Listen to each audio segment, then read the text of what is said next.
Hello friends, कैसे हैं आप सब। I hope you all are doing fine. चलिए बच्चों, आज मैं आप सब के लिए लेकर आया हूँ अकाउंटिंग स्टैंडर्ड 9 रेवेन्यू रिकॉग्निशन। इस वीडियो में समझेंगे हम कि रेवेन्यू रिकॉग्निशन का मतलब क्या होता है बेटा। अकाउंटिंग स्टैंडर्ड 9 के हिसाब से रेवेन्यू कैसे रिकॉग्नाइज होता है। अकाउंटिंग स्टैंडर्ड 9 का नाम है रेवेन्यू रिकॉग्निशन। बेटा इसमें दो वर्ड्स इंक्लूडेड हैं जिसमें हम समझेंगे रेवेन्यू एंड रिकॉग्निशन। ये दो अलग अलग वर्ड्स हैं। हम समझेंगे कि रेवेन्यू का मतलब क्या होता है और रिकॉग्निशन मतलब उसे कब रिकॉर्ड करना चाहिए। That is how is to recognise revenue in your books. चलिए समझते हैं कि रेवेन्यू रिकॉग्निशन का मतलब क्या होता है और as per the accounting standard 9 उसका ट्रीटमेंट क्या होता है। इस वीडियो में हम कवर क्या क्या करेंगे एक बार फटाफट देख लेते हैं। इस वीडियो में हम कवर करेंगे एप्लीकेबिलिटी, ये किस किस पे एप्लीकेबल होता है अकाउंटिंग स्टैंडर्ड। रेवेन्यू रिकॉग्निशन का मतलब क्या होता है, रेवेन्यू की डेफिनेशन क्या है, क्या क्या चीज़ें एक्सक्लूडेड हैं इसकी डेफिनेशन में से, और रेवेन्यू कौन कौन सा ये कवर करता है। बेटा ये सिर्फ 3 रेवेन्यूज कवर करता है। अगर आपकी गुड्स की सेल हुई है, अगर आपने सर्विसेज की सेल करी है, या इंटरेस्ट डिविडेंड या रॉयल्टी आपको रिसीव हुआ है, तो कैसे रेवेन्यू रिकॉग्नाइज करना है आपको अपनी बुक्स में। एक बिजनेस को कैसे रेवेन्यू रिकॉग्नाइज करना है उस बारे में पढ़ेंगे। और disclosures as per the accounting standard 9 कैसे आपको अपनी पॉलिसी डिस्क्लोज करनी है इन फुट नोट्स या नोट्स टू अकाउंट्स में। राइट, चलिए सबसे पहले समझते हैं applicability. That is point number 1। Applicability ये सारी बिजनेस एंटिटीज पे एप्लीकेबल है। दैट मीन्स चाहे वो कंपनीज हो, चाहे वो प्रोप्राइटरशिप हो, चाहे वो पार्टनरशिप हो, या किसी भी तरीके की एंटिटीज हो, चाहे वो किसी भी तरीके की बैंकिंग कंपनीज हो, हर एक पर रेवेन्यू रिकॉग्नाइज होगा as per the accounting standard 9। चलिए अब मतलब समझते हैं कि रेवेन्यू रिकॉग्निशन का मतलब क्या होता है। रेवेन्यू रिकॉग्निशन, रेवेन्यू मतलब क्या है, रेवेन्यू मतलब पैसे का आना, और रिकॉग्निशन का मतलब है कि वो कैसे रिकॉर्ड होगा, कब कब उसको अपनी बुक्स में रिकॉर्ड करना है। That is called recognition. Recognise करना, रिकॉग्नाइज करना मतलब कब उसको अपनी बुक्स में आपको जर्नल एंट्री रिकॉर्ड करनी है, वो मुझे अकाउंटिंग स्टैंडर्ड 9 बताता है। अकाउंटिंग स्टैंडर्ड 9 मुझे ये बताएगा कि how to record the revenue in your books. चलिए समझते हैं क्या लिखते हैं। It means when revenue should be recorded in the books of accounts. कब आपको अपनी बुक्स में रेवेन्यू रिकॉग्नाइज करना है वो मुझे बताता है accounting standard 9।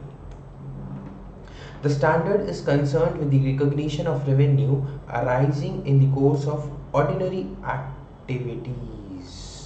That means accounting standard 9 extraordinary activities की बात नहीं करता।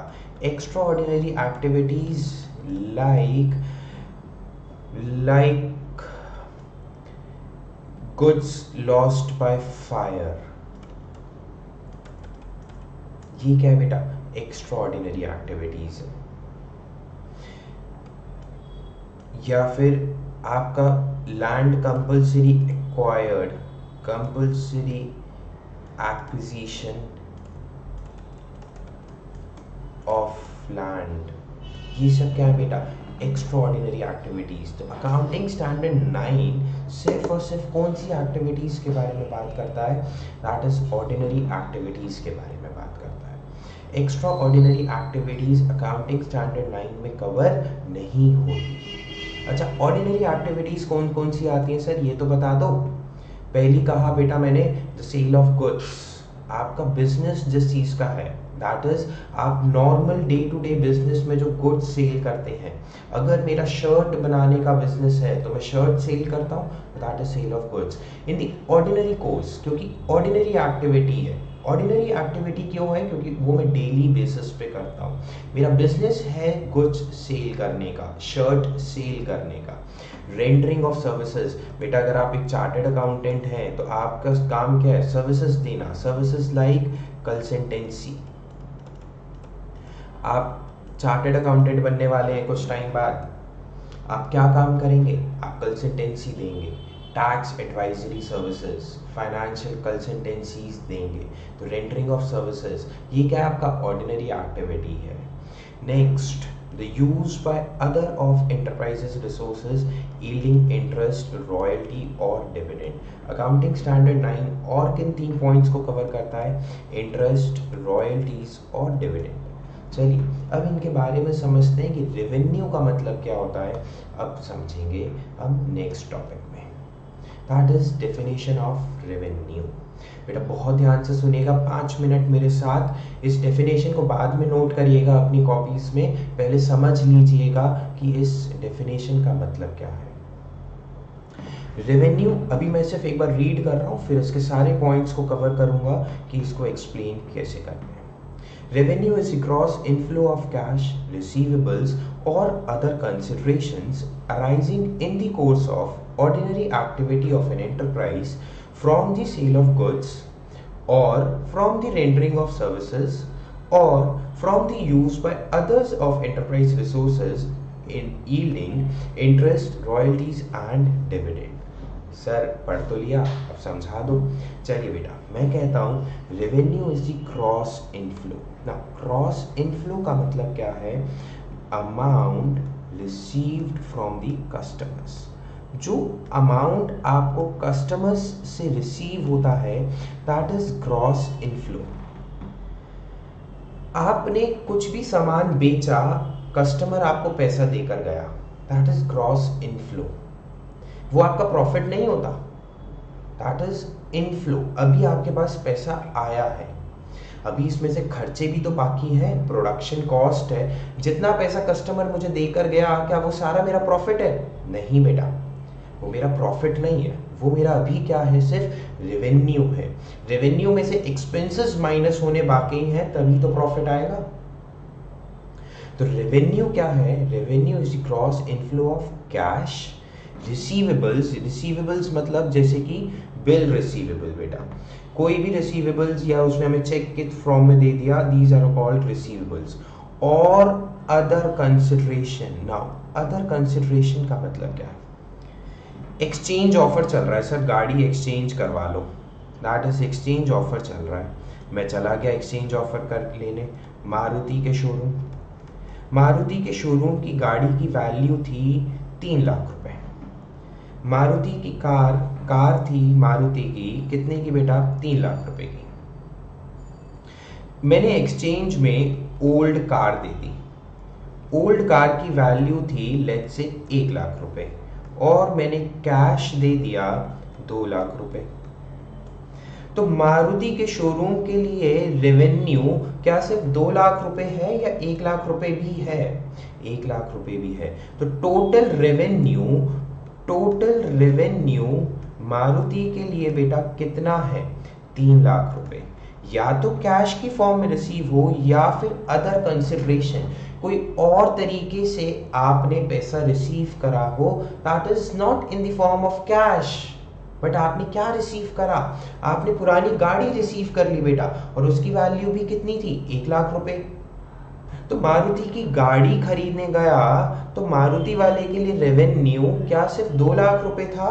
नहीं, मारुति वाला अपनी अकाउंटिंग की बुक्स में उस रेवेन्यू को कितना रिकॉग्नाइज करेगा? जितना कैश रिसीव हुआ प्लस और क्या मिला उसे? Other consideration. अदर कंसिडरेशन क्या है बेटा? यहाँ पे कार। पुरानी गाड़ी आप उसे दे आए और बदले में नई गाड़ी ले आए, तो क्या पुरानी गाड़ी की कोई मार्केट वैल्यू नहीं होती? बिल्कुल होती है सर, बिल्कुल होती है। तो उसकी मार्केट वैल्यू कितनी थी? आज मारुति वाले ने कितनी लगाई थी? 1 लाख रुपए। और कैश कितना दे आया? 2 लाख। तो टोटल रेवेन्यू कितना हो गया मारुति वाले के लिए? 3 लाख रुपए। तो रेवेन्यू क्या है? Gross inflow of cash, receivables और अदर कंसिडरेशन।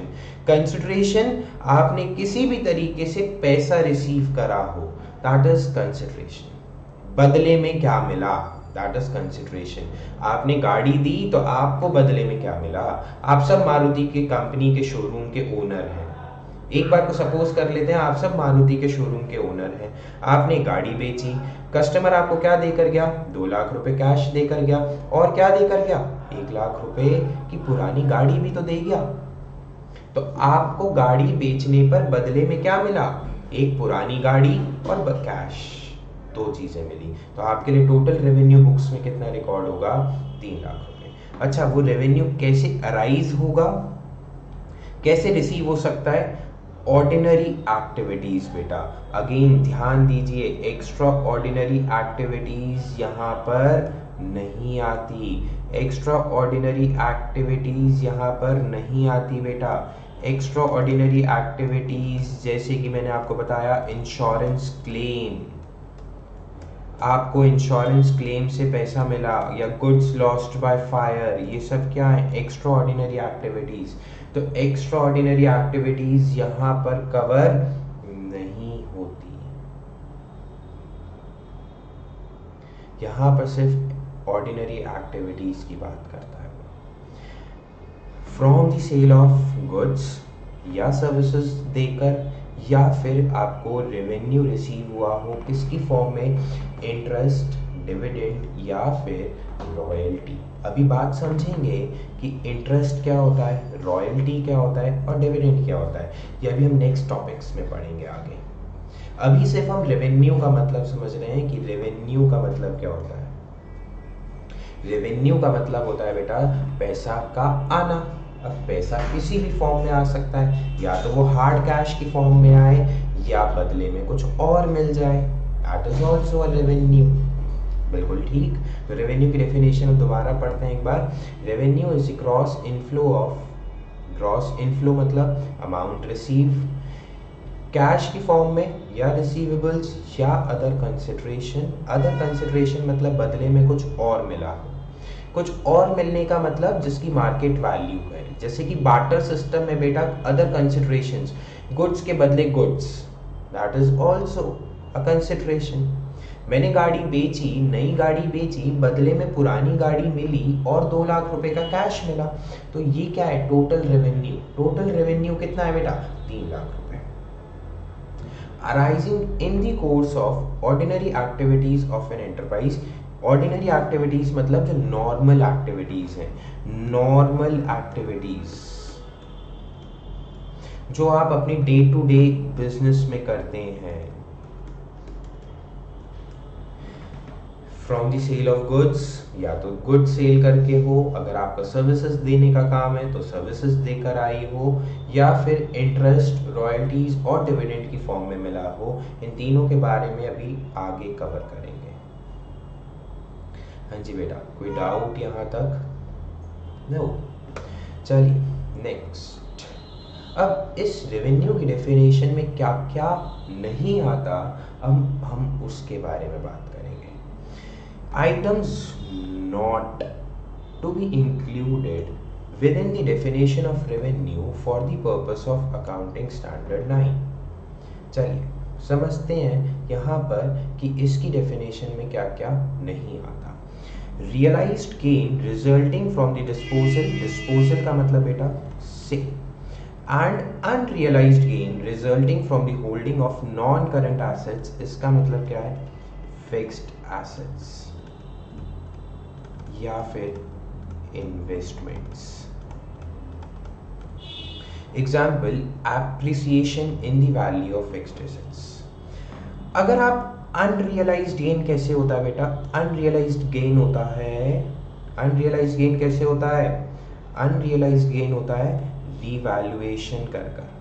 अगर आपने अपने एसेट्स को रीवैल्यूएशन करा, रीवैल्यू करा, कॉस्ट की जगह उसको मार्केट वैल्यू पर ले आए, 100 रुपए का लैंड था, आज उसकी मार्केट वैल्यू अगर 500 हो गई, तो that is unrealised gain. Unrealised gain का मतलब अभी एक्चुअली में गेन तो नहीं हुआ, आपने सिर्फ क्या करा, अपने एसेट को एप्रिशिएट कर दिया। एप्रिशिएट का मतलब होता है increase in the value of asset, increase in the value of asset, that is called appreciation. तो या तो आपको रियलाइज्ड गेन हुआ हो, मतलब बेचने पर, एसेट के बेचने पर गेन हो गया, या आपने रिवैल्यू करके एसेट को गेन कर लिया, तो क्या वो अकाउंटिंग स्टैंडर्ड 9 की डेफिनेशन में आएगा? नहीं आएगा। बात समझ में आ रही है? कौन से एसेट्स पर बेटा? सिर्फ और सिर्फ नॉन करंट एसेट्स पे। इसका मतलब क्या करंट एसेट्स पर जो रेवेन्यू अर्न होगा क्या वो आएगा? बिल्कुल आएगा। यहां पर बात हो रही है सिर्फ और सिर्फ कौन से एसेट्स की बेटा? नॉन करंट एसेट्स की। ध्यान दीजिएगा, नॉन करंट एसेट्स कौन से होते हैं? फिक्स्ड एसेट, जैसे कि मशीनरी, कार। आपका बिजनेस है तो आप मशीनरी यूज करते हैं प्रोडक्शन के लिए, वो क्या है मेरा? Fixed asset. इन्वेस्टमेंट, अगर आपने इन्वेस्टमेंट कर रखी है, शेयर्स खरीद रखे हैं, सिक्योरिटीज खरीद रखी हैं, तो ये सब क्या है आपके लिए?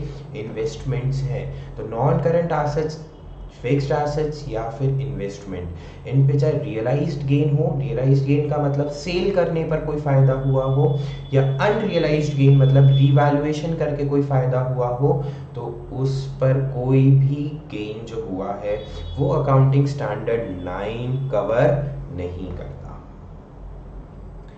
और क्या नहीं कवर करता? Unrealised holding gains resulting from the change in the value of current assets and the natural increase in the herbs and agriculture and forest products। अगर कोई भी एग्रीकल्चर और फॉरेस्ट प्रोडक्ट्स पर अनरियलाइज्ड गेन हुआ है, unrealised gain का मतलब बेटा सिर्फ और सिर्फ क्या है यहाँ पर? रिवैल्यूएशन करने से। रिवैल्यूएशन करने से अगर कोई भी गेन हुआ है, कौन कौन से प्रोडक्ट्स पर? या तो वो हर्ब्स हो, एग्रीकल्चर या फॉरेस्ट प्रोडक्ट्स हो, वो भी कवर नहीं होते। That means farmer produce agriculture products, जैसे कि फार्मर प्रोड्यूस, फार्मर्स ने प्रोड्यूस करा कोई भी एग्रीकल्चर प्रोडक्ट, जैसे कि टोमेटोज, गेहूं, शुगर केन, इन सब प्रोडक्ट्स पे अगर कोई भी रिवैल्यूएशन, ध्यान रखिएगा बेटा सिर्फ अनरियलाइज्ड गेन की बात हो रही है यहाँ पर, प्लीज ध्यान से सुनिएगा। यहाँ पर बात हो रही है सिर्फ अनरियलाइज्ड गेन की, रियलाइज्ड गेन की बात नहीं हो रही। अगर सेल करने से कोई भी फायदा होगा तो वो AS 9 की डेफिनेशन में रिकॉर्ड होगा। बट अकाउंटिंग स्टैंडर्ड 9 कहता है अगर कोई भी एग्रीकल्चर प्रोडक्ट आपने रिवैल्यू करा है और उससे आपको गेन हो गया, प्रॉफिट हो गया, तो वो अकाउंटिंग स्टैंडर्ड 9 की डेफिनेशन में रिकॉर्ड नहीं होगा। चलिए नेक्स्ट रियलाइज्ड और अनरियलाइज्ड गेन। रियलाइज्ड गेन कैसे होता है? सेल करने से। अनरियलाइज्ड गेन कैसे होता है? रिवैल्यूएशन करने से। Resulting from the change in the foreign exchange rates and adjustment arising on the translation of foreign currency financial statements। अगर आपको फॉरेन एक्सचेंज करने से कोई भी प्रॉफिट हो गया तो वो अकाउंटिंग स्टैंडर्ड 9 रेवेन्यू की डेफिनेशन में नहीं आएगा। जैसे कि आप ये सारी चीज़ें पढ़ेंगे अकाउंटिंग स्टैंडर्ड 11 में। अकाउंटिंग स्टैंडर्ड 11 में इसका स्पेशल ट्रीटमेंट गिवन है कि अगर आपको कोई भी प्रॉफिट हो जाता है जब आप एक्सपोर्ट और इंपोर्ट का बिजनेस करते हो, और कोई भी प्रॉफिट हो जाता है due two of change in the currency rate, जैसे कि बेटा हमारे डेली के रेट्स होते हैं, आपको पता है कि डॉलर्स के रेट रोज फ्लक्चुएट करते हैं, कभी 70 रुपीज़ हो जाता है, कभी 72 रुपीज़ हो जाता है।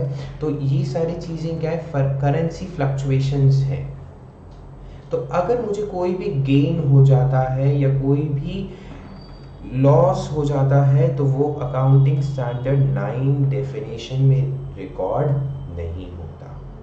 Accounting standard 9 foreign exchange currency profits को यहाँ से एक्सक्लूड कर देता है, इंक्लूडेड नहीं है बेटा। तो दैट मीन्स ये सारे पॉइंट्स नीचे दिए हुए 5 पॉइंट्स क्या है? एक्सक्लूडेड है। नेक्स्ट रियलाइज्ड गेन कैसे बेटा, मतलब सेल करने से। अगर कोई भी प्रॉफिट होता है resulting from the discharge of an obligation at less than its carrying amount. अगर आप कोई भी लाइबिलिटी सेटल करते हैं, आई अगेन रिपीट, अगर आप कोई भी लाइबिलिटी सेटल करते हैं, ऑब्लिगेशन का मतलब लाइबिलिटी, अगर आप कोई भी अपनी लाइबिलिटी सेटल करते हैं कैरिंग अमाउंट मतलब रिकॉर्डेड वैल्यू से। मैंने अपनी बुक्स में लाइबिलिटी रिकॉर्ड कर रखी थी कि राम मेरा क्रेडिटर है जिसको 1000 रुपये देने हैं, बट एक्चुअली में मैंने उसको सिर्फ 900 रुपये दिए। 1000 रुपये देने थे बट दिए कितने, 900 रुपये। 100 रुपये का क्या हो गया, गेन हो गया, प्रॉफिट हो गया। क्या ये प्रॉफिट अकाउंटिंग स्टैंडर्ड 9 की डेफिनेशन में आएगा, नहीं। रियलाइज्ड गेन्स मतलब एक्चुअल गेन या फिर सेल करने से गेन आता है, दैट इज, यहाँ पर लाइबिलिटी की बात हो रही है बेटा, तो लाइबिलिटी के पॉइंट ऑफ व्यू से रियलाइज्ड गेन मतलब जब आप एक्चुअल गेन हो रहा है, जब आप एक्चुअली में पेमेंट कर रहे हो, 1000 रुपये की पेमेंट है बट आपने 900 रुपीज़ पे करे, 900 रुपीज़ पे करें तो आपको 100 रुपीज़ का क्या हो गया, प्रॉफिट हो गया। क्या ये प्रॉफिट अकाउंटिंग स्टैंडर्ड 9 रेवेन्यू की डेफिनेशन में आएगा, नहीं आएगा। चलिए आगे बढ़ते हैं। अनरियलाइज्ड गेन मतलब रिवैल्यूएशन करने से। अगर आपने अपनी कोई भी ऑब्लिगेशंस, आपने कोई भी अपनी लाइबिलिटी को रिवैल्यू करा है और उससे आपको प्रॉफिट हो गया, तो क्या वो प्रॉफिट, क्या वो गेन अकाउंटिंग स्टैंडर्ड 9 की डेफिनेशन में आएगा, नहीं आएगा। ये मुझे बात करता है अकाउंटिंग स्टैंडर्ड 9 रेवेन्यू की डेफिनेशंस में क्या क्या एक्सक्लूडेड है। चलिए बेटा एक बार फटाफट दोबारा से रिवाइज करते हैं कि इन 5 पॉइंट्स में क्या क्या लिखा हुआ है। इन 5 पॉइंट्स में सबसे पहले बात हुई है नॉन करंट एसेट्स की। नॉन करंट एसेट्स मतलब फिक्स्ड एसेट्स या फिर इन्वेस्टमेंट, इस पे कोई भी फायदा हो, चाहे वो एक्चुअली में फायदा हो गया हो या रिवैल्यूएशन करने से फायदा हुआ हो, वो क्या अकाउंटिंग स्टैंडर्ड 9 की डेफिनेशन में आएगा, नहीं। दूसरा, रिवैल्यूएशन करने से प्रॉफिट हुआ हो कौन सी प्रोडक्ट्स पर, एग्रीकल्चर प्रोडक्ट्स पर या फिर फॉरेस्ट प्रोडक्ट्स पर। अनरियलाइज्ड गेन, क्या वो अकाउंटिंग स्टैंडर्ड 9 में ट्रीटमेंट होगा, नहीं सर, बिल्कुल भी नहीं। थर्ड, अकाउंटिंग स्टैंडर्ड 11 का कोई भी फॉरेन एक्सचेंज का प्रॉफिट हुआ हो, कोई भी करेंसी एक्सचेंज करने से मुझे कोई प्रॉफिट हो गया हो, क्या वो अकाउंटिंग स्टैंडर्ड 9 उसे कवर करेगा, नहीं सर, उसका ट्रीटमेंट कहाँ पर होगा, अकाउंटिंग स्टैंडर्ड 11 में। नेक्स्ट, उसके बाद हमने पढ़ा कोई भी लाइबिलिटी सेटल करने से या रिवैल्यूएशन करने से कोई भी प्रॉफिट होता है तो वो प्रॉफिट इंक्लूड नहीं होगा अकाउंटिंग स्टैंडर्ड 9 की डेफिनेशन में। अकाउंटिंग स्टैंडर्ड 9 सिर्फ और सिर्फ बात करता है तो ऑर्डिनरी कोर्स ऑफ बिजनेस से सेल करने से, सर्विसेज देने से या फिर इंटरेस्ट, डिविडेंड, रॉयल्टी देने से, रिसीव करने से जो रेवेन्यू रिकॉग्नाइज होता है, जो प्रॉफिट होता है, उसको कैसे रिकॉग्नाइज, कैसे रिकॉर्ड करना है, उसके बारे में बात करते हैं। बिल्कुल ठीक। चलिए बेटा नेक्स्ट, हमारा नेक्स्ट टॉपिक है एक्सक्लूजन्स। ये अकाउंटिंग स्टैंडर्ड 9 क्या क्या साफ साफ एक्सक्लूड कर देता है, क्या क्या चीज़ें अकाउंटिंग स्टैंडर्ड 9 में ट्रीटमेंट नहीं होगा। No treatment of the following,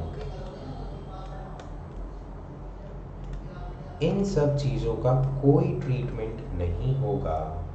क्या किन किन चीज़ों का ट्रीटमेंट नहीं होगा, revenue arising from the construction contract. अगर कोई भी कंस्ट्रक्शन कॉन्ट्रैक्ट्स, जैसे कि मैंने आपको बताया था लास्ट वीडियो में भी, कि अगर कोई भी फ़ायदा हो रहा है, construction contracts accounting standard 7 deal करता है। उसके लिए एक स्पेसिफिक अकाउंटिंग स्टैंडर्ड गिवन है आईसीआई में, जिसके बारे में आप मेरी नेक्स्ट वीडियो में भी देख सकते हैं कि अकाउंटिंग स्टैंडर्ड 7 क्या कहता है।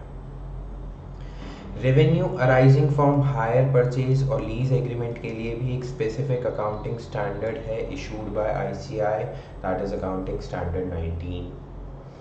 Revenue arising from the government grants, government ने मेरे को सब्सिडीज दे दी, किसी भी तरीके का गवर्नमेंट ने मेरे को कोई बेनिफिट दिया, तो उसके लिए भी अकाउंटिंग स्टैंडर्ड अलग से गिवन है, अकाउंटिंग स्टैंडर्ड 12।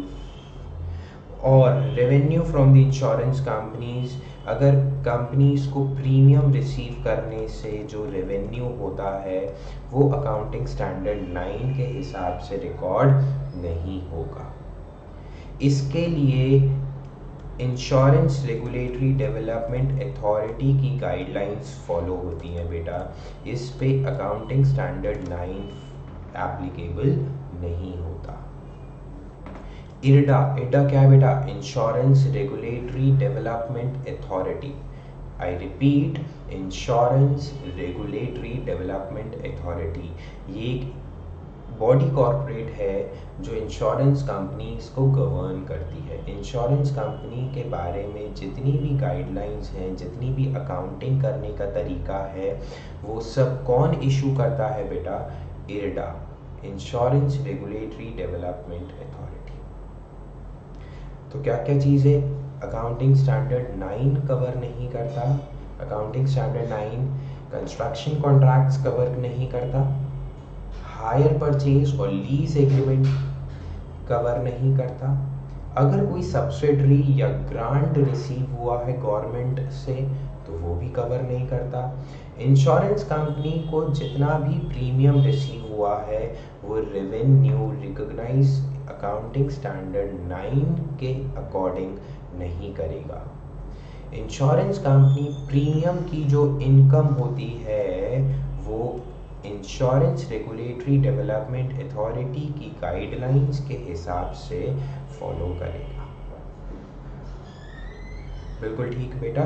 चलिए नेक्स्ट, अब हम नेक्स्ट टॉपिक पर आते हैं कि आप रिकॉर्ड कैसे करेंगे, रिकॉग्नाइज कैसे करेंगे revenue from the sale of goods.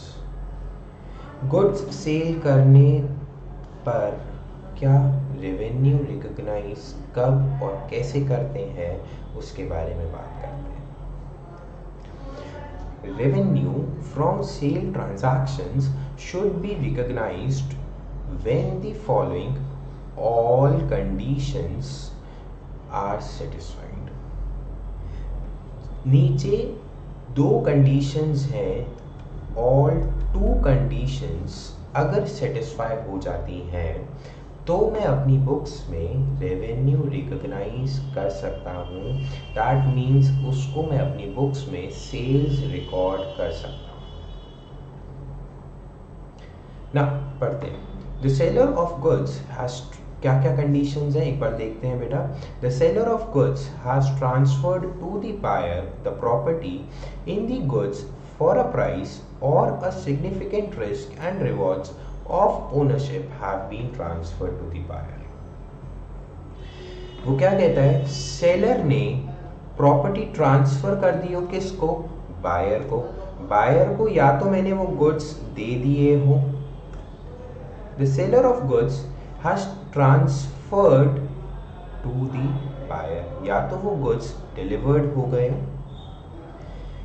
या फिर जितने भी उस गुड से लेकर रिलेटेड रिस्क और रिवॉर्ड्स हैं, मतलब कोई भी खतरा अगर उस गुड्स पे कल को वो डिस्ट्रॉय हो जाते हैं, कल को उनमें आग लग जाती है, तो अगर वो रिस्क ट्रांसफर हो जाता है बायर को या फिर अगर ओनरशिप ट्रांसफर हो जाती है बायर को, तो वो कंसिडर क्या करी जाती है? सेल। आई रिपीट, पहला पॉइंट क्या कहता है?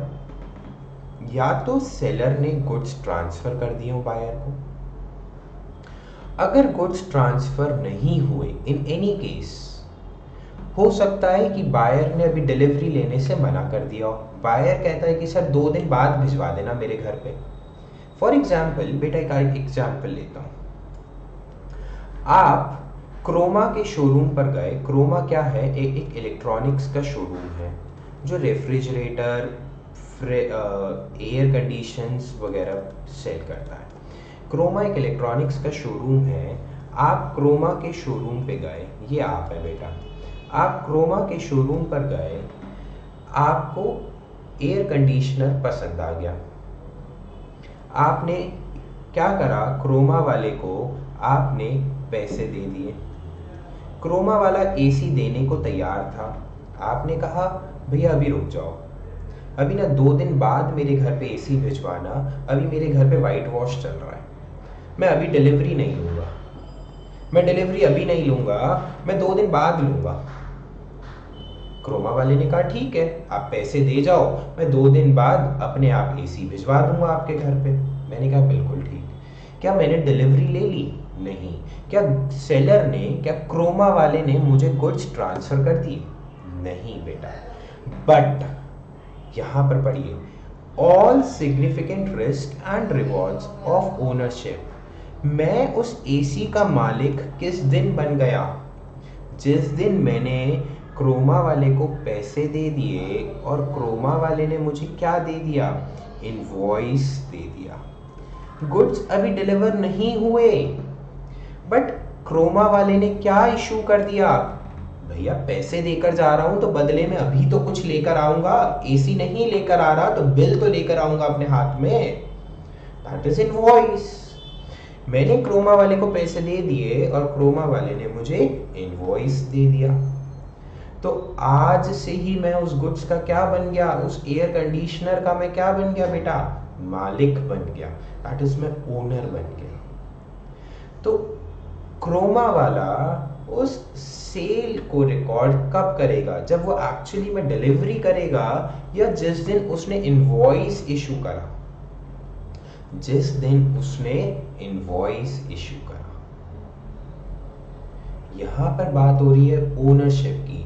और आप सोच रहे हैं सर, आपके दिमाग में एक क्वेश्चन आ रहा है बेटा जो मैं ऑलरेडी लिख चुका हूं, how ownership is transferred. Sir ownership, मालिकाना हक कब ट्रांसफर होता है? बेटा मालिकाना हक, ओनरशिप ट्रांसफर होती है जब इनवॉइस इशू हो जाता है, generally bye issue of invoice.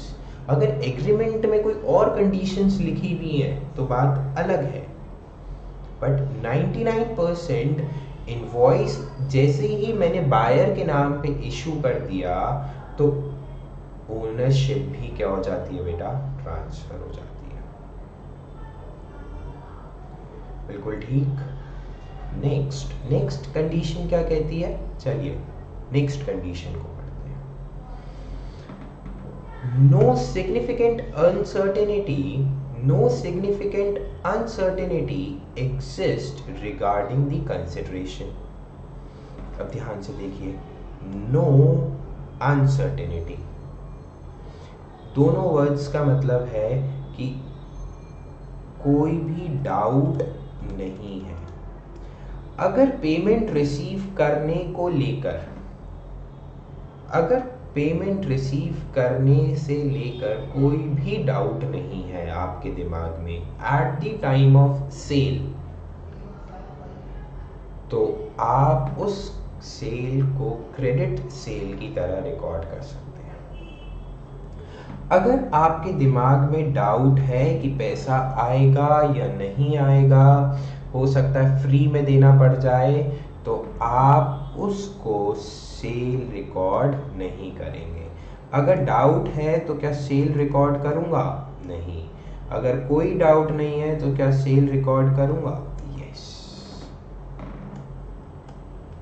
अगर डाउट नहीं है तो सेल रिकॉर्ड करूंगा, और अगर डाउट है, यस है, तो क्या करूंगा? सेल रिकॉर्ड नहीं करूंगा। अच्छा, डाउट किसको लेकर है? कंसिडरेशन। कंसिडरेशन किसी भी तरीके से हो सकती है, दैट मीन्स वो बात किसकी कर रहा है? रुपीस, पैसों की। कंसिडरेशन का एक्चुअल मतलब क्या होता है बेटा?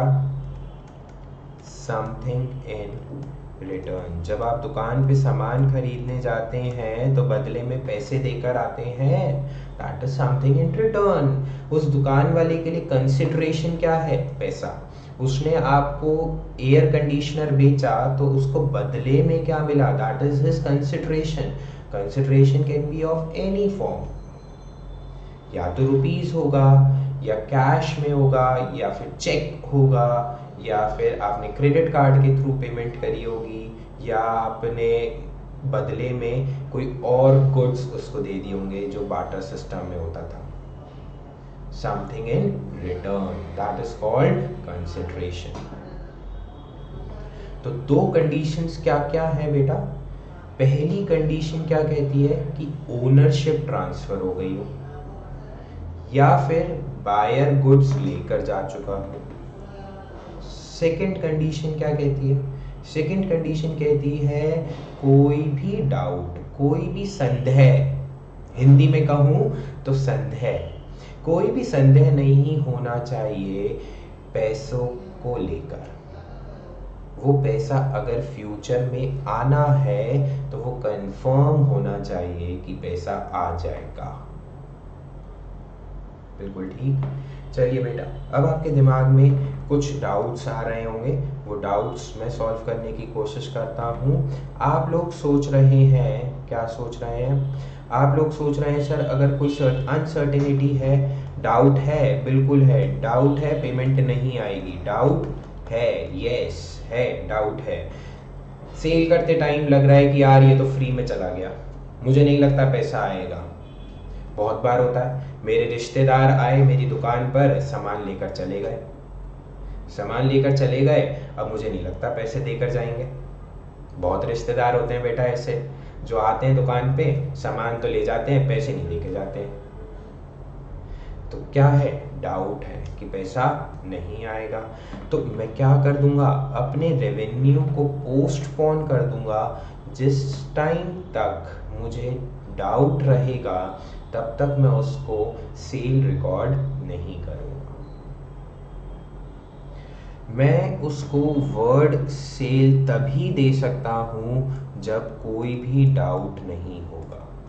किसको लेकर? डाउट किसको लेकर? No doubt in consideration. Consideration को लेकर अगर कोई भी डाउट है तो आप उस रेवेन्यू को पोस्टपोन करेंगे, और अगर कोई डाउट नहीं है तो आप उस रेवेन्यू को रिकॉर्ड कर सकते हैं। अच्छा, आप कहते हैं सर रिश्तेदार आए थे दुकान पे, जिस समय सामान लेकर गए वादा करके गए थे सर कि हाँ पक्का पैसा देंगे। मेरे मामा आए दुकान पे, मामा जी ने सामान ले गए, शर्ट ले गए मेरी दुकान से, और वादा करके गए कि पैसे दे दूंगा, पैसे दे दूंगा। तो मैंने सेल भी रिकॉर्ड कर दी। क्यों? क्योंकि नो डाउट, मामा जी ने कोई डाउट नहीं करे था, ये मेरे मामा है बेटा। मामा जी ने कोई डाउट नहीं, मामा जी ने वादा करा था तो कोई डाउट ही नहीं था। मैंने सेल करी, कंसिडरेशन को लेकर कोई डाउट ही नहीं था, मैंने क्या करा? सेल रिकॉर्ड कर दी। मैंने 2 महीने हो गए, पैसे नहीं आए बेटा, 2 महीने हो गए, पैसे नहीं आए, 2 महीने हो गए, पैसे नहीं दिए मामा जी ने। अब मैं क्या करूं? क्या मैं अपनी सेल्स को एडजस्ट कर सकता हूं? नहीं। क्या मैं 2 महीने पहले की बुक्स ऑफ अकाउंट्स खोलकर वो सेल को हटा सकता हूं? नहीं बेटा। अब इस चीज के लिए अगर कोई डाउट अराइज हो जाता है after the sale, after the sale अगर कोई भी डाउट या अनसर्टेनिटी, अनसर्टेनिटी का मतलब डाउट, अगर कोई भी अनसर्टेनिटी अराइज हो जाती है आफ्टर द सेल, तो आपको वो प्रोविजन या एक्चुअल एक्सपेंस रिकॉर्ड करना पड़ेगा। आप उस सेल को एडजस्ट नहीं कर सकते। आपको एक्सपेंस रिकॉर्ड करना पड़ेगा, या तो एक्चुअली में अगर बेड डेब्ट्स हो गए तो बेड डेब्ट एक्सपेंस रिकॉर्ड करना पड़ेगा। पर अगर अभी बेड डेब्ट नहीं हुआ, अभी सिर्फ डाउट है, तो आपको क्या बनाना पड़ेगा? प्रोविजन फॉर बेड डेब्ट।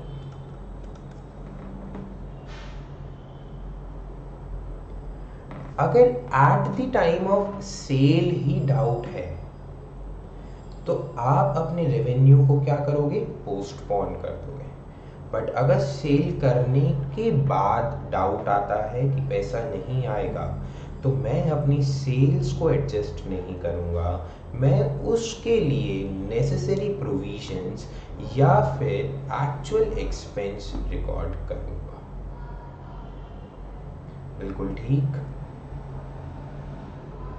चलिए नेक्स्ट, कुछ स्पेशल ट्रीटमेंट्स हैं बेटा, वो पढ़ते हैं हम। अब हम पढ़ेंगे कुछ special treatments.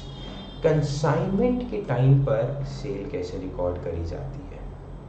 Goods Saint on consignment, आप सब ने फाउंडेशन में पढ़ रखा है, goods Saint on consignment. Mister, चलिए बेटा एक एग्जाम्पल लेते हैं, उसे एक्सप्लेन करने की कोशिश करते हैं। एक कंसाइनर है। कंसाइनर कौन होता है बेटा? The person who sends the goods. और कंसाइनी कौन होता है? The one who receives the goods. Consignor who sends the good, और द वन कंसाइनी कौन होता है? Who receives the good. चलिए, कंसाइनर ने गुड्स ट्रांसफर करे कंसाइनी को। गुड्स क्या करे? ट्रांसफर करे, सेल नहीं होती, ध्यान रखिएगा, याद करिए, धुंधला धुंधला फाउंडेशन में पढ़ रखा है आप सब ने। कंसाइनर ने ट्रांसफर करे गुड्स कंसाइनी को, तो क्या कंसाइनर अपनी बुक्स में सेल रिकॉर्ड कर लेगा? क्या consignor at the time of transfer क्या सेल रिकॉर्ड कर लेगा? नहीं। कंसाइनी ने कस्टमर को सेल कर दिए, कंसाइनी ने कस्टमर को सेल कर दिए। क्या अब कंसाइनर अपनी बुक्स में उसे सेल रिकॉर्ड कर सकता है? यस। कंसाइनमेंट के केस में sales should be recorded by consignor when goods are sold by consignee. जब कंसाइनी एक्चुअली में कस्टमर को गुड्स सेल कर देता है, तभी कंसाइनर अपनी बुक्स में उसको सेल रिकॉर्ड कर सकता है।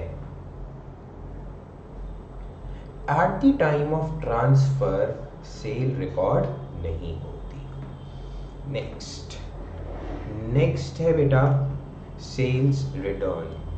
अगर कोई भी गुड्स रिटर्न हो गए, कस्टमर को मैंने सेल कर दिए थे बट कुछ टाइम बाद कस्टमर ने मुझे वो रिटर्न कर दिए, तो क्या मैं अपनी सेल्स में से एडजस्ट कर दूंगा? कहने का मतलब है क्या सेल्स रिड्यूस कर दूं? नहीं बेटा, सेल्स रिटर्न को अलग से दिखाना पड़ता है। दैट मीन्स वो सेपरेटली शोन होंगे। ऐसा नहीं है कि आप अपनी सेल्स की फिगर में से माइनस कर सेल्स अकाउंट को ही नेट फिगर से रिकॉर्ड कर दो। तो सेल्स अगर आपने पहले करी थी तो आपने सेल्स एक्चुअली में रिकॉर्ड करी, लेट्स से 100 रुपये, कुछ रिटर्न आ गई तो आपको अलग से अपनी अकाउंटिंग में बुक्स ऑफ अकाउंट्स में शो करना पड़ेगा कि 20 रुपीज़ की रिटर्न आ गई, तो नेट सेल्स कितने की हुई? 80 रुपीज़ की। कहने का मतलब है कि sales return are to be shown separately, they should not be adjusted from the sales account. Next, indirect taxes. Indirect taxes का क्या ट्रीटमेंट होगा बेटा? क्रॉस सेल्स, कस्टमर जब आपको पैसा देकर जाता है तो क्या वो टैक्स के पैसे अलग से देता है और आपके प्रोडक्ट के पैसे अलग से देता है? नहीं, वो आपको पूरा का पूरा पैसा दे देता है 100 रुपये, बट इस 100 रुपये में कुछ जीएसटी भी तो इंक्लूड होगा। जीएसटी है 10 रुपये, तो 10 रुपये क्या करूँगा? माइनस कर दूंगा, और मेरे लिए नेट सेल्स कितनी है 90 रुपीज़ के लिए। मेरे लिए रेवेन्यू, मेरे लिए नेट रेवेन्यू कितना है 90 रुपीज़। क्यों?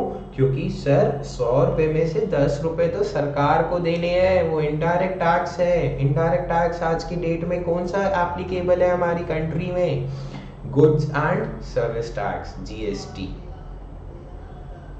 तो आपके लिए आप अपने प्रॉफिट एंड लॉस में या statement of profit and loss में, statement of P and L में कितना रेवेन्यू दिखाएंगे 90 रुपीज़। 100 रुपीज़ की सेल करी थी, इनडायरेक्ट टैक्सेस जितना टैक्स की कलेक्शन हुई वो अलग से माइनस कर दूंगा, और बाकी का प्रॉफिट एंड लॉस में रेवेन्यू के नाम से रिकॉर्ड कर दूंगा। नेक्स्ट है बेटा डिस्काउंट। सर डिस्काउंट तो 2 तरीके के होते हैं। मैंने कहा बिल्कुल ठीक बेटा। एक तो at the time of sale दिया जाता है, at the time of sale दिया जाता है, that is called trade discount. Bulk quantity purchase करने के लिए दिए जाने वाला discount, that is trade discount. क्या ट्रेड डिस्काउंट बुक्स में सेपरेटली शोन होता है? नो सर 100 रुपये के गुड्स थे, मैंने 90 रुपीज़ में बेच दिए, 10 रुपये का डिस्काउंट दे दिया at the time of sale, तो मेरे लिए सेल्स कितने की हुई, 100 की या 90 की? 90 की बेटा। That means trade discount are not to be shown separately in the books of account. It should be deducted from the revenue and net amount is recorded. 100 रुपये का प्रोडक्ट था, 10 रुपये का डिस्काउंट दे दिया, तो 90 रुपीज़ से ही तो सेल्स रिकॉर्ड करूँगा, क्योंकि सेल कितने की हुई है, रेवेन्यू। पैसा कितना देकर गया है कस्टमर मुझे, 90 रुपीज़। तो ट्रेड डिस्काउंट कब दिया जाता है? At the time of sale. Next subsequent discount, जो कि कह सकता हूं मैं कैश डिस्काउंट या फिर रिबेट। सब्सिक्वेंट डिस्काउंट का मतलब है बेटा आफ्टर सेल्स, सामान बेचने के बाद डिस्काउंट दिया, दैट इज आफ्टर सेल्स। तो सेल करने के बाद पैसा जब आना जल्दी चाहिए होता है, तो मैं कौन सा डिस्काउंट देता हूँ? Cash discount. जल्दी पैसा रिसीव करने के लिए मैं कौन सा डिस्काउंट देता हूँ बेटा? Cash discount. बिल्कुल ठीक, बात समझ में आ रही है। तो अगर कोई भी आफ्टर डिस्काउंट है, आफ्टर सेल्स मैंने डिस्काउंट दिया है, तो उसको मैं क्या ट्रीट करूँगा? As a expense. क्यों? क्योंकि बेटा लेट्स से एक एग्जांपल लेता हूँ, मैंने राम को सेल्स करी 90 रुपीज़ की 1 अप्रैल को, तो मैं एंट्री क्या करूँगा? Ram account debit to sales कितना, 90 रुपीज़। 90 रुपीज़ मैंने राम को सेल करी 90 रुपीज़ की, तो मैं एंट्री क्या करूँगा? Ram account debit to sales 90 rupees. 5 मई को राम से पैसा आता है, राम कहता है, राम ने मुझे पैसा दिया सिर्फ 80 रुपीज़, तो कैश कितना आया बेटा? 80 रुपीज़। आना कितना चाहिए था? 90, बट आया कितना? सिर्फ 80 रुपीज़। तो एंट्री क्या करूँगा? Cash account debit 80 rupees to Ram 90, बाकी का 10 रुपये क्या है बेटा? Discount allowed. डिस्काउंट अलाउड कितने का? 10 रुपये का। तो ये जो डिस्काउंट मैंने दिया आफ्टर दी सेल्स, सेल्स कब करी थी? 1 अप्रैल को। पैसा रिसीव करने के लिए जब मैंने डिस्काउंट दिया या सेल्स के बाद मैंने किसी भी तरीके का डिस्काउंट दिया, that discount should be shown separately. ऐसा तो नहीं होगा ना कि मैं 1 अप्रैल की बुक्स खोलकर इस 90 को 80 कर दूं। नहीं बेटा, जो रेवेन्यू रिकॉर्ड हो चुका at the time of sale, वो रेवेन्यू को नहीं मैं चेंज करूंगा। Revenue is once recorded, it is to be recorded. अगर फर्दर फ्यूचर में कोई भी एक्सपेंस हो जाता है या वो रेवेन्यू रिकॉर्ड या रेवेन्यू वो नहीं आ पाता, तो उसके लिए एक्सपेंस या प्रोविजंस रिकॉर्ड करता, उस रेवेन्यू को चेंज नहीं कर सकता बैक डेट में जाकर। बिल्कुल ठीक। चलिए next, sale on approval basis. अगर आपने गुड्स सेल करे हैं अप्रूवल बेसिस, अप्रूवल बेसिस का मतलब बेटा पहले इस्तेमाल करें और फिर विश्वास करें। मैंने कस्टमर को गुड्स दे दिए कि आप ले जाओ भाई साहब, पसंद आए तो रख लेना, नहीं पसंद आए तो वापस दे जाना, कोई दिक्कत नहीं। बट हाँ, क्या कभी भी वापस दे जाना? नहीं, 30 डेज के अंदर वापस दे जाना अगर पसंद ना आए। अगर पसंद ना आए तो 30 दिन के अंदर वापस दे जाना। अगर उसके बाद आए तो मैं नहीं मानूंगा वापसी, मैं नहीं लूंगा आपसे वापसी। बात समझ में आ रही है? तो that is sale on approval basis. ये भी आप फाउंडेशन में पढ़ चुके हैं। चलिए, इसमें रेवेन्यू कैसे रिकॉर्ड होगा? अगर आपने गुड्स अप्रूवल बेसिस पे रिकॉर्ड सेल करे हैं तो sales should be recorded when approval, जब कस्टमर अप्रूव कर देता है कि हाँ मुझे गुड्स पसंद आ गए, मैं वो गुड्स रख रहा हूँ, तो सेल्स रिकॉर्ड होगी। या फिर टाइम लैप्स कर जाए। मैंने कितने दिन का टाइम दिया था उसे कि 30 डेज रिटर्न पॉलिसी है, 30 डेज में रिटर्न हो जाएगा या रिफंड हो जाएगा आपको आपका पैसा, या मेरे को मेरे गुड्स वापस कर जाना। तो दैट इज, अगर 32 डेज या 30 डेज के बाद वो आता है 50 दिन बाद कि भैया ये गुड्स लेकर गया था, मुझे पसंद नहीं आए, रख लो। क्या दुकानदार, क्या शॉपकीपर वो गुड्स रख लेगा? नहीं बेटा, शॉपकीपर वो गुड्स नहीं रखेगा। तो हमने 5 स्पेशल ट्रीटमेंट्स करें। कुछ क्वेश्चंस आए हुए हैं बेटा पास्ट ईयर एग्जामिनेशन में, इसीलिए मैंने इन 5 टॉपिक्स को एक ही जगह कवर करा है। ये 5 टॉपिक्स इम्पॉर्टेंट हैं, जिसमें कि हमने पहला टॉपिक पढ़ा कि कंसाइनमेंट।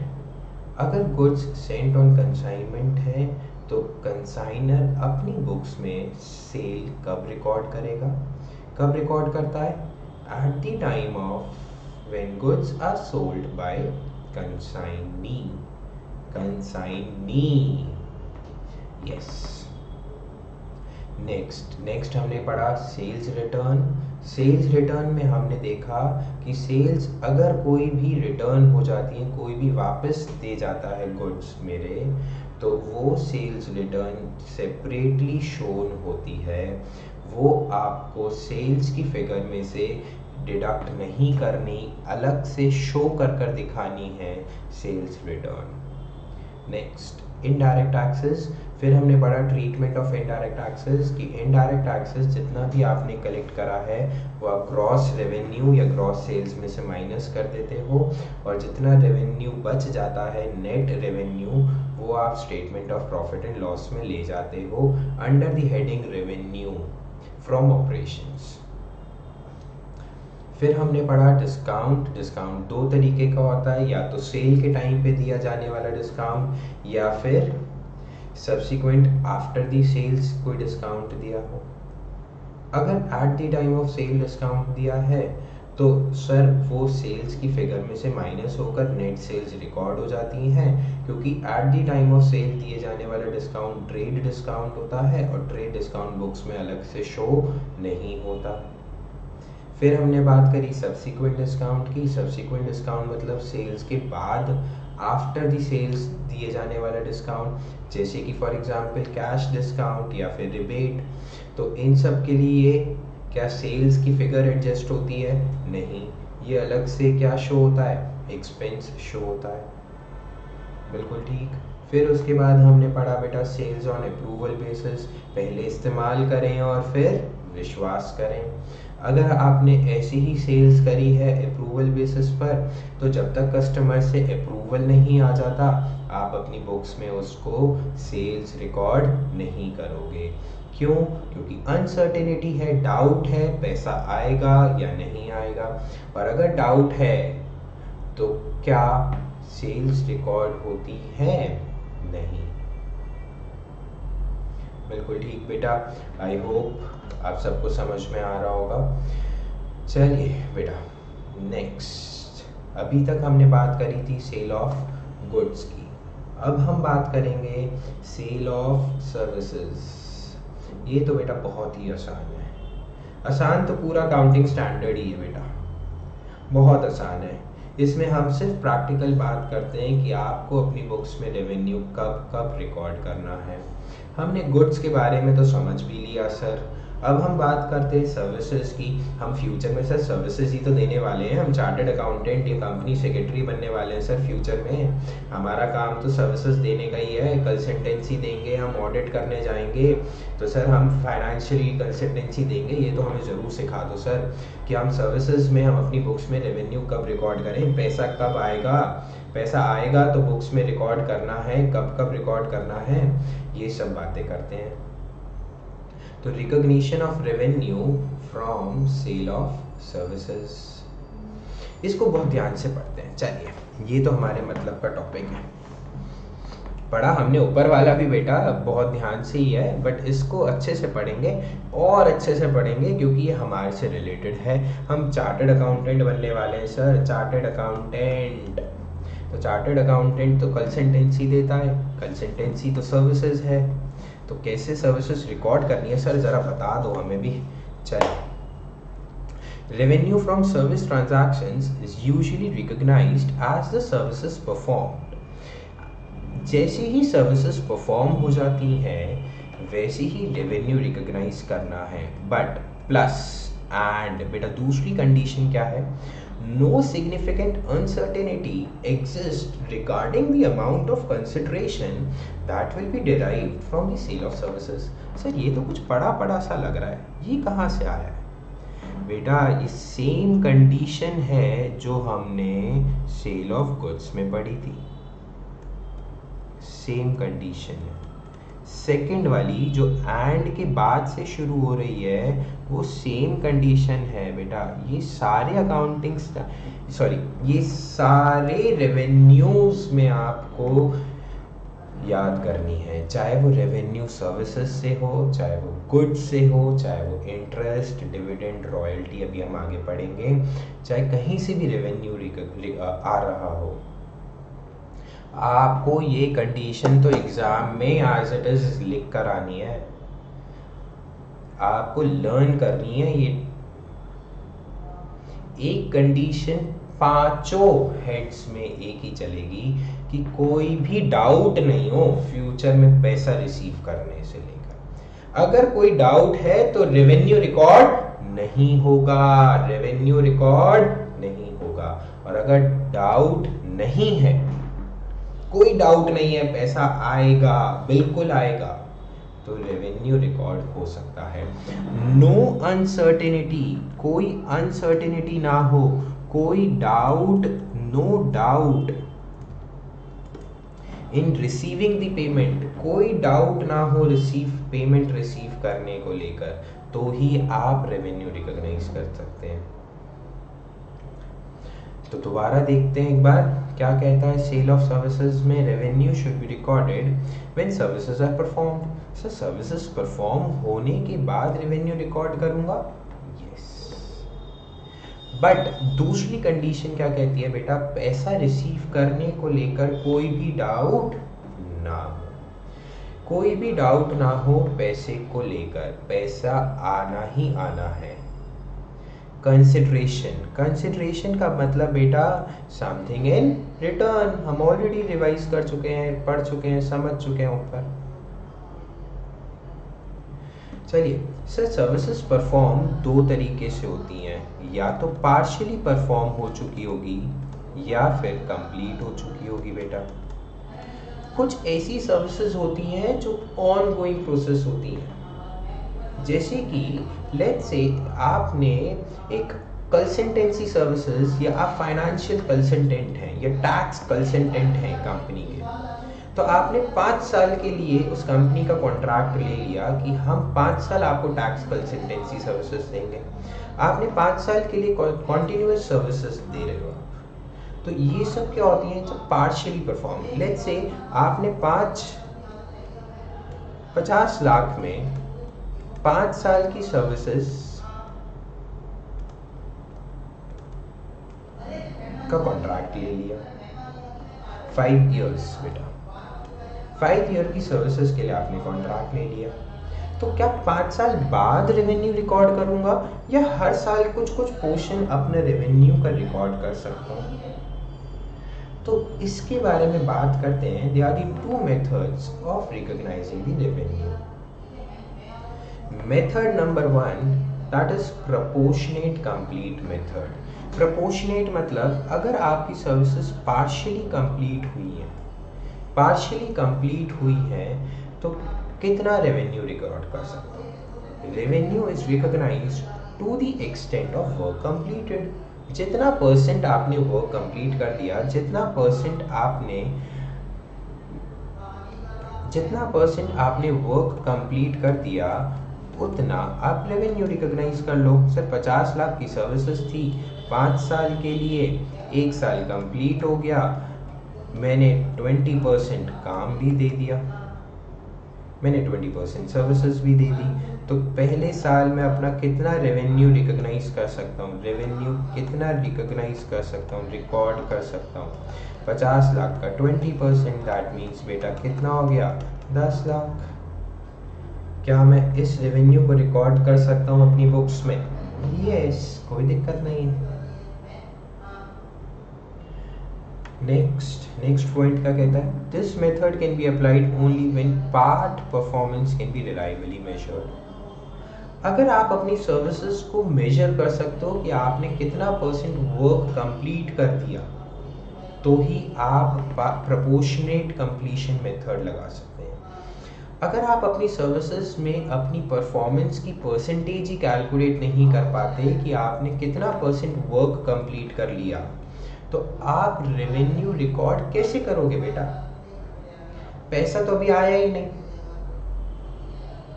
पैसा आया नहीं, काम करे जा रहा हूं और उसको मेजर भी नहीं कर सकता कि कितना परसेंट कंप्लीट कर लिया, तो क्या प्रोपोर्शनेट मेथड लग पाएगा? नहीं बेटा, उस टाइम पर लगेगा completed contract method. Completed contract method क्या कहता है? कंप्लीटेड कॉन्ट्रैक्ट मेथड कहता है कि revenue should be recognised only when work is fully completed. Fully completed, या फिर मैं कहूं और major part of the services is completed और सर्व्ड। अगर मैंने कोई भी major part of the service complete कर लिया, जिससे मैं अपना रेवेन्यू रिकॉग्नाइज कर सकता हूँ अपनी बुक्स में, तो मैं कौन सा मेथड लगाऊंगा? Completed contract method. Completed contract method बेटा नाम से ही पता चल रहा है, जब कॉन्ट्रैक्ट कंप्लीट हो जाए, जब आप सर्विसेज पूरी दे दो, तब पूरा का पूरा रेवेन्यू उसी साल रिकॉर्ड कर लेना। प्रोपोर्शनेट मेथड कहता है पार्शियली, और कंप्लीटेड मेथड कहता है जब वो 100% कंप्लीट हो जाए, या फिर मेजर वर्क कंप्लीट हो जाए। बिल्कुल ठीक. Method is relevant when sole or final act take place of services and it becomes chargeable. जब आप अपना कोई भी मेजर रोल प्ले करते हो तभी तो आप इनवॉइस इशू कर सकते हो. इनवॉइस सर्विसेज का इशू कब करते हो बेटा? इनवॉइस सर्विसेज का तब इशू करता हूँ सर जब सर्विसेज कंप्लीट होने वाली हैं, या फिर अगर मैंने कोई भी मेजर पार्ट है सर्विसेज का, मैं ऑडिट करने गया था, मैंने ऑडिट कंप्लीट कर दी तो कंप्लीटेड कॉन्ट्रैक्ट मेथड. मैंने ऑडिट करी, मैं ऑडिट करने गया था रेवेन्यू डिपार्टमेंट की, मैंने रेवेन्यू डिपार्टमेंट की ऑडिट कर दी, मैं इनवॉइस रेज कर सकता हूँ. इनवॉइस रेज कर सकता हूँ तो क्या मैं रिकॉर्ड कर सकता हूँ रेवेन्यू अपनी बुक्स में? बिल्कुल कर सकता हूँ सर. तो revenue recognise in the case of services can be done by two methods, या तो प्रोपोर्शनेट मेथड या फिर कंप्लीट मेथड. प्रोपोर्शनेट मेथड कहता है पार्शियली जितना वर्क आपने कंप्लीट करा है उतना रेवेन्यू रिकॉर्ड कर लो. कंप्लीटेड कॉन्ट्रैक्ट मेथड कहता है बेटा जितना आपने अगर आपने पूरी सर्विसेज दे दी तो आप कौन सा मेथड लगाओगे? Completed contract method. चलिए बेटा लास्ट टॉपिक पर आते हैं अपने. डिस्क्लोजर से पहले जो इम्पोर्टेंट टॉपिक है that is recognition of revenue from interest, dividend and royalty. ये तीनों अलग अलग चीजें हैं. क्या कहता है पढ़ते हैं एक बार. Revenue is recognised when the following all conditions are satisfied.